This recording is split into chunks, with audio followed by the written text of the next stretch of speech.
This is Jason Begg from Lumos Consulting. Today we're going to be going over using ACI as a transit between two different OSPF areas.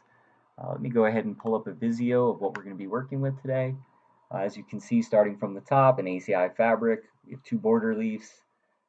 Down below, we have two external routers. In this case, we're using CSR routers in our virtual environment. Each router lives in a different area using the OSPF protocol.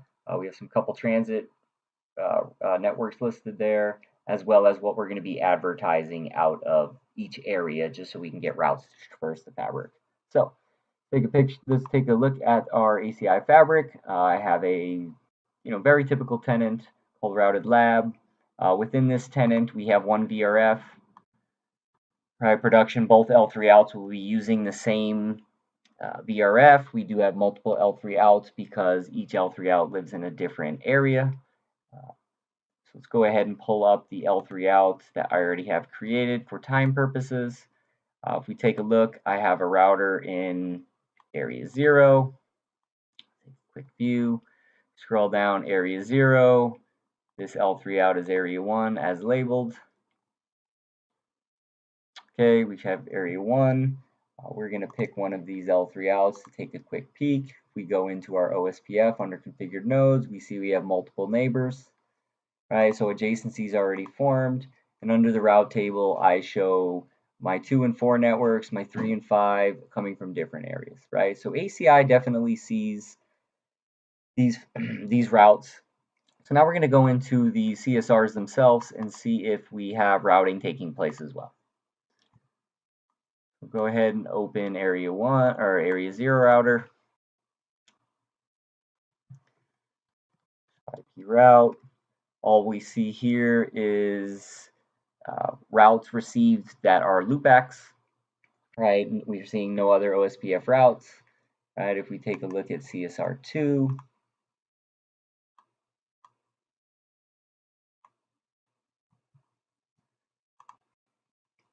we aren't even seeing those loopbacks because I'm not advertising them into this area 1.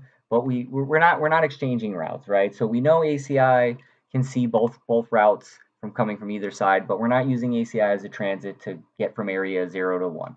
Right? When ACI was first developed, it wasn't even supposed to be used as a transit router. As it's grown and matured, we are allowed to do this within the fabric. So let me go ahead and show you why.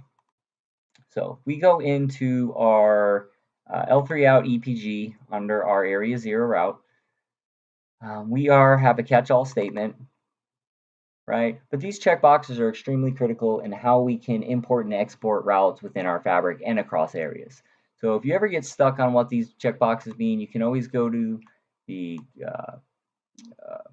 question mark, which will go ahead and explain what we're doing here, right? I won't get into too much detail with reading these, but you can definitely take a peek, and you can use that question mark with any object inside the ACI fabric to get a better idea.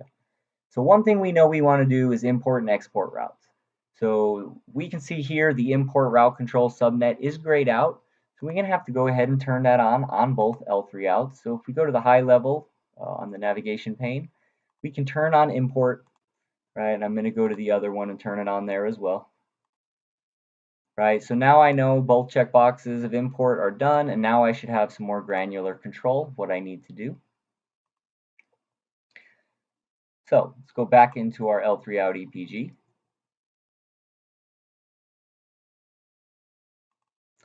So what I want to do is I want to turn export and import route control subnet, right, in order to get routes to traverse the fabric. So we're going to turn it on here.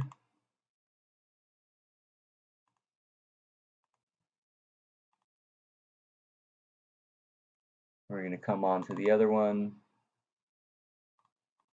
We're going to turn it on here as well. Now we're going to see if we see any different within our fabric. So if we take a peek, still no change.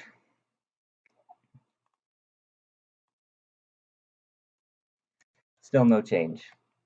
Kind of expected, knew it was going to happen, and I'm going to show you guys why again. So if we come back to our network L3 out, or network EPG under our L3 out, and see our catch-all statement, it's a catch-all, it's not specific, right? So in order to summarize in and out, we need to allow our aggregate export import.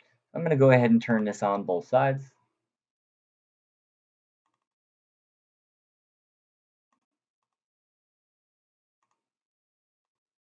Go back into our routing tables, see if we see a difference now. Yes, so now we are seeing complete routing between these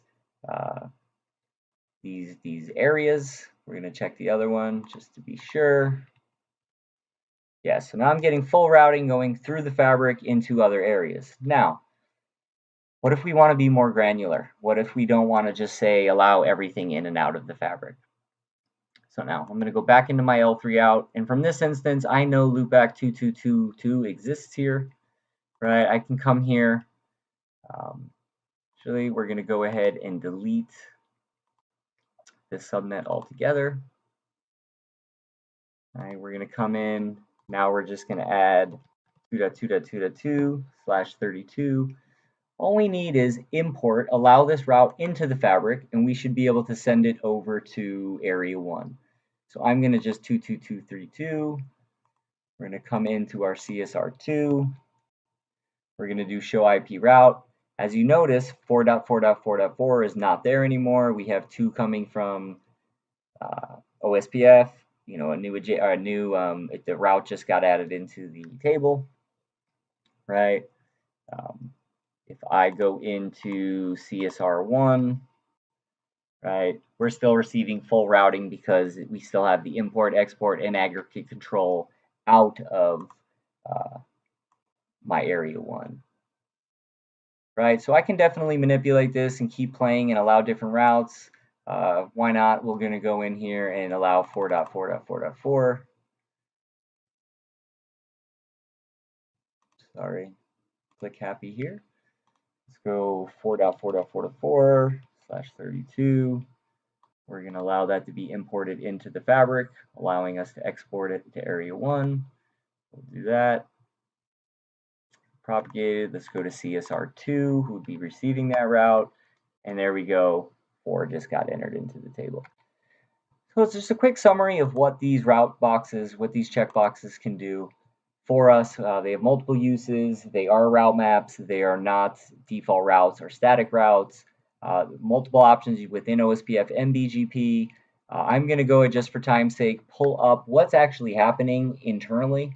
So what you see here on the left is a route map, CLI, that's basically denying backbone area 0 and 1 from talking to each other. Once we start playing with these checkboxes, importing routes sufficiently, you will see now what you see in red, new prefix lists being added that allow this routing to take place, right? So now instead of only denies, we are seeing permits for certain segments within the fabric. I hope this helps. I hope it gives a better idea of what the routing checkboxes are used for within ACI. I appreciate it. Till next time.